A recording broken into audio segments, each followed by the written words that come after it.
जय हिंद दोस्तों। आज की क्लास में मैं आपको भारतीय संविधान के जितने भी भाग हैं उनके बारे में बताऊंगा। यानी जो हमारे एक संविधान के अंदर जो भाग होते हैं काफ़ी इंपॉर्टेंट होते हैं, जिससे कि आपके क्वेश्चन बहुत सारे क्वेश्चन बनते हैं। जैसे कि हमारे जो भाग भारत के संविधान में जितने भी भाग हैं उस प्रत्येक भाग में किस विषय के बारे में बताया गया है और उसमें हमारे कौन से अनुच्छेद उसके अंतर्गत आते हैं, तो इसके बारे में हम अच्छे से जानेंगे। ठीक है, तो आप वीडियो अंत तक जरूर देखना, वीडियो काफ़ी अच्छी होने वाली है। तो शुरू करते हैं आज की क्लास को। आज की क्लास में सबसे पहला जो हमारा भाग होता है, सबसे पहला भाग है हमारा भाग एक। भाग एक में क्या है हमारा भाग एक है, उसको हमारे संविधान में अनुच्छेद 1 से 41 के बीच रखा गया है। ठीक है, भाग एक में क्या होता है आपका, जो हमारे देश के अंदर अभी वर्तमान में हमारे 28 राज्य हैं, इसके अलावा जो हमारे केंद्र शासित प्रदेश हैं वो अभी 8 हैं। ठीक है, इसके बाद है हमारा भाग दो। भाग दो में हमारा आता है नागरिकता। ठीक है, यानी जो भारत की नागरिकता होती है वो विदेशी व्यक्ति कैसे अपनाता है, या जो भारतीय व्यक्ति होता है उसको भारतीय नागरिकता कैसे प्राप्त होती है, उसके बारे में दे रखा है हमारे संविधान के भाग दो में। ठीक है, भाग दो में और जो आपका अनुच्छेद है, अनुच्छेद नंबर 5 से 11 के बीच हमारे संविधान में इसके बारे में अच्छे से बता रखा है। ठीक है, इसके बाद हमारा भाग तीन। भाग तीन में आपके जो मौलिक अधिकार होते हैं, ठीक है, भाग तीन में जो आपके मौलिक अधिकार होते हैं उसके बारे में बताया गया है। ठीक है, जो हमारे मौलिक अधिकार होते हैं उसके बारे में बताया, जैसे कि हमारे अभी वर्तमान में जो मौलिक अधिकार हैं वो अभी 6 हैं, लेकिन इससे पहले हमारे संविधान में 7 मौलिक अधिकार थे। सातवां जो मौलिक अधिकार था वो आपके संपत्ति का अधिकार था, जिसको हमारे संविधान के जो अनुच्छेद 31 में रखा गया था, लेकिन अब उसको हमारे संविधान से हटा दिया गया है। जो आपका संशोधन हुआ था 42वें संशोधन अधिनियम के द्वारा, हमारे जो मौलिक अधिकार था संपत्ति का, उसको हटा के अब कानूनी अधिकार 301 के अंतर्गत रख दिया गया है। ठीक है, जो हमारे मौलिक अधिकार हैं वो हमारे अनुच्छेद 12 से 35 के अंतर्गत आते हैं। ठीक है, इसके बाद है अपना राज्य के नीति निर्देश तत्व। राज्य के नीति निर्देश तत्व क्या होते हैं, जो प्रत्येक राज्य होता है उसके द्वारा जो उस राज्य के नागरिक होते हैं उनको प्रदान किए जाते हैं। इसमें क्या होता है, जिससे रिलेटेड हमारे अनुच्छेद हैं वो अनुच्छेद हैं 36 से 51। जो राज्य के नीति निर्देशित तत्व हैं वो हमारे अनुच्छेद 36 से 51 के अंतर्गत आते हैं। ठीक है, इसके बाद है हमारा भाग 4A। ठीक है, 4A हमारे मौलिक कर्तव्यों से संबंधित है। ठीक है, मौलिक कर्तव्यों में क्या होता है, हमारे जो वर्तमान में जो हमारे मौलिक कर्तव्य हैं वो 11 हैं, लेकिन जो मौलिक कर्तव्य हैं वो हमारे संविधान में जब संविधान बना था उसके दौरान नहीं जोड़े गए थे। ठीक है, जो आपके मौलिक कर्तव्य हैं वो 42वें संविधान संशोधन 1976 के द्वारा जोड़े गए थे। ठीक है, वो भी हमारे उस टाइम पे 10 मौलिक कर्तव्य जोड़े गए थे, लेकिन वर्तमान में हमारे संविधान में 11 मौलिक कर्तव्य हैं।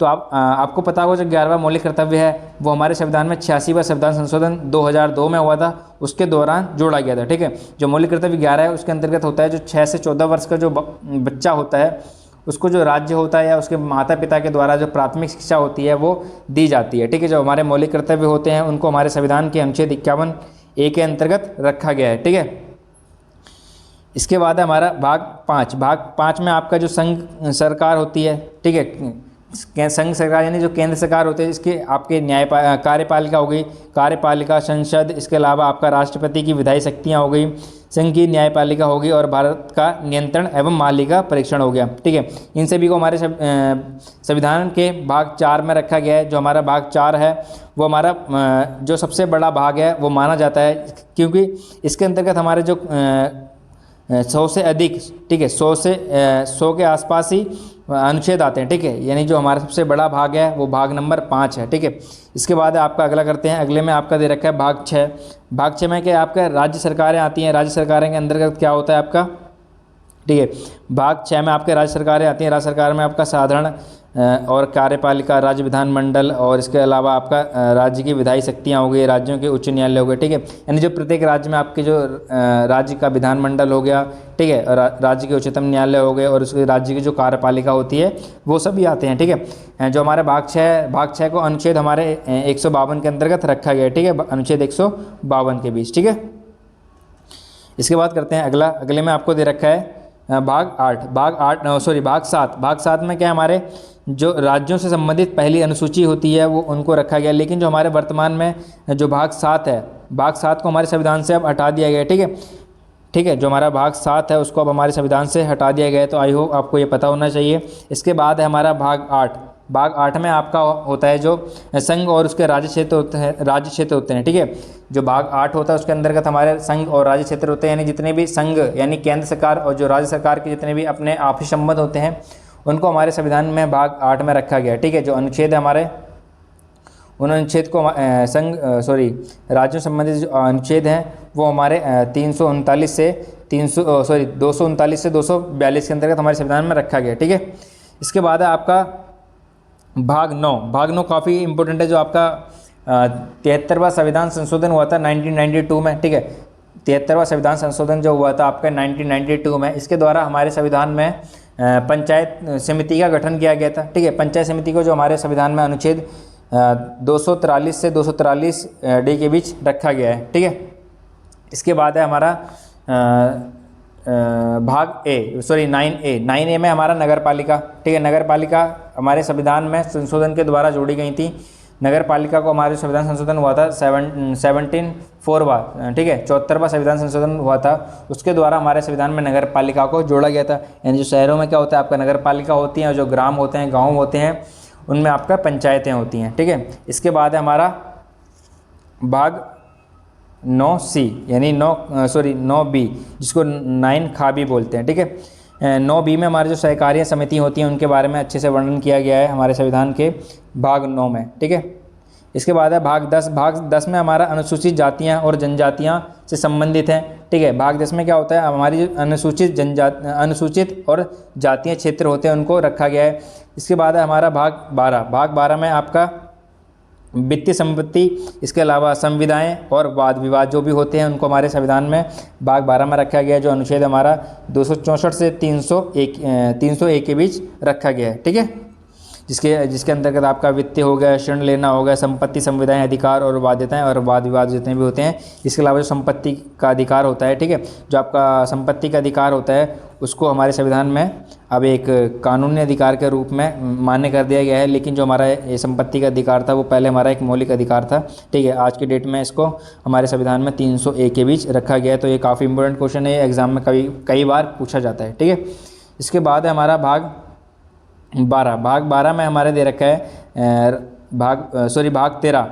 ठीक है, भाग 13 में हमारा भारत के राज्य क्षेत्र के भीतर व्यापार, वाणिज्य और समागम, जो प्रत्येक राज्य होता है उसके भीतर जितने भी व्यापार और जो उसकी वाणिज्य होते हैं और समागम होता है उनको 301 में रखा गया। ठीक है, 301 से 307 के बीच। ठीक है, इसके बाद है हमारा भाग नंबर 14। भाग नंबर 14 में जो हमारा दे रखा है संघ और उसके राज्य क्षेत्र के अधीन जितनी भी सेवाएं होती हैं, जैसे कि आपका UPSC होता है, इसके अलावा आपका जो स्टेट PCS होता है, इन सभी को हमारे संविधान के भाग 14 में रखा गया है। जो हमारा अनुच्छेद है वो अनुच्छेद आते हैं आपके 308 से 323 के बीच। ठीक है, इसके बाद है आपका भाग 14A। भाग 14A के बीच आता है हमारा अधिकरण। ठीक है, अधिकरण में क्या होता है आपका जो अनुच्छेद होते हैं वो 323A से 323B के बीच रखे गए हैं।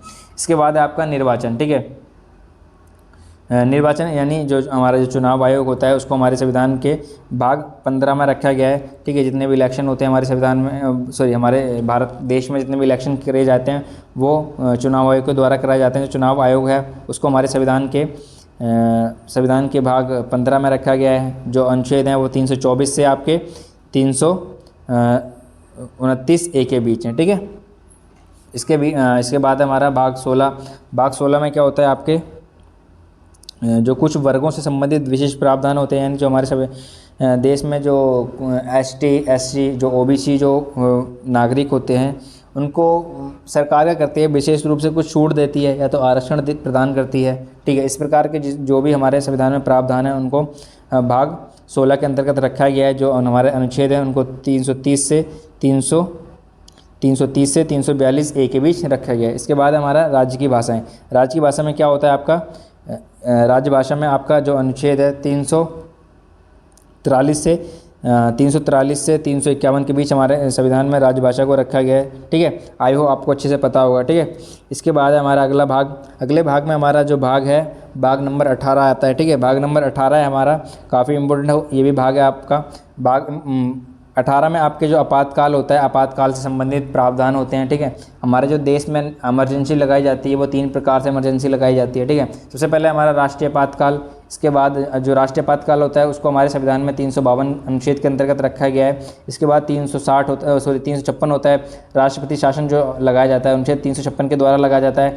और जो वित्तीय आपातकाल होता है, ठीक है, जो वित्तीय आपातकाल होता है वो 360 के द्वारा हमारे संविधान में लगाया जाता है। ठीक है, तो आई होप आपको काफ़ी अच्छे समझ आ रहा होगा। ठीक है, इसके बाद है आपका भाग नंबर 19, ठीक है। भाग नंबर 19 में आपका दे रखा है, भाग नंबर 19 में हमारे प्रवीण जो होते हैं प्रकीर्ण, उनको रखा गया है। इसके बाद हमारा भाग 20, भाग 20 से जो संविधान संशोधन की जो प्रक्रिया होती है, अगर हमारे संविधान में कुछ भी नया जोड़ा जाता है या कुछ भी हटाया जाता है जो पहले हमारे संविधान बना था उसके अकॉर्डिंग, या जो हमारे संविधान में जो चेंजेस आते रहते हैं या उनमें कोई परिवर्तन किया जाता है, तो जो हमारे भाग 20 के द्वारा किया जाता है, जो आपकी काफ़ी इंपॉर्टेंट भाग है, ठीक है। आपको अच्छे से याद होना चाहिए भाग 20 के बारे में, ठीक है। जो हमारा भाग 20 है वो संविधान संशोधन से रिलेटेड है, जिसको अनुच्छेद हमारे 368 के बीच रखा गया है। ये आपके कई बार एग्जाम में पूछा जाता है, जो हमारे संविधान संशोधन से अनुच्छेद संबंधित है वो अनुच्छेद कौन सा है, ठीक है। तो आई होप आपको अच्छे से पता चल गया होगा। जो अनुच्छेद 368 है उसको हमारे संविधान में संविधान संशोधन अनुच्छेद के अंतर्गत रखा गया है, ठीक है। इसके बाद हमारा भाग 21, भाग 21 बताता है जो अस्थायी संक्रमणीय और विशेष उपबंध होते हैं, यानी किसी राज्य को विशेष उपबंध दिए जाते हैं या अस्थायी जो होते हैं, इससे रिलेटेड है, जिसको हमारे संविधान के अंतर्गत रखा गया है अनुच्छेद 369 से 392 के बीच। इसके बाद है हमारा भाग नंबर 22, भाग नंबर 22 में दे रखा है आपका संक्षिप्त नाम, प्रारंभ हिंदी में प्राधिकृत पाठ और निरसन, ठीक है। इसको हमारे संविधान में 393 से 395 के बीच रखा गया है, ठीक है।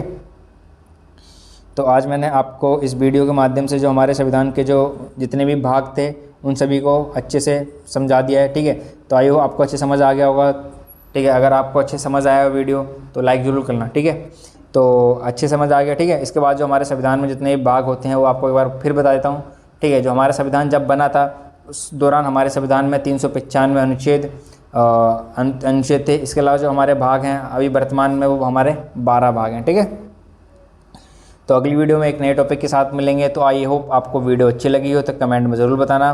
चैनल पर पहली बार आए हो तो आप चैनल को सब्सक्राइब ज़रूर करना, जिससे कि आपको जो इम्पोर्टेंट आने वाली वीडियो हैं उसके नोटिफिकेशन मिलते रहें, ठीक है।